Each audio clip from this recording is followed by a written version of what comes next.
பண்றீங்களா இல்ல ரெஸ்பாண்ட் பண்றீங்களா? You should definitely know the difference between these two because it will improve your life both professionally and personally. Let's say நீங்க ஒரு இம்பார்ட்டன்டான ஈவெண்ட்டுக்கு கிளம்பிட்டு இருக்கீங்க.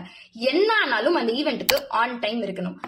கிளம்புற நேரத்துல உங்க மேல ஒரு காஃபியோ தண்ணியோ ஊத்திருச்சு, என்ன பண்ணுவீங்க?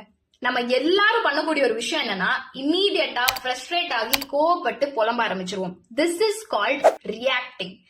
இதை விட்டுட்டு கொஞ்சம் யோசிச்சு, ஓகே இப்படி ஆயிடுச்சு, என்ன பண்ணலாம், ஹவு டு ஃபிக்ஸ் திஸ் அப்படின்னு யோசிக்கிறோம்ல, this is called responding.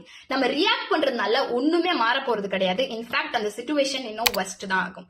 So instead if we start responding, things will get better.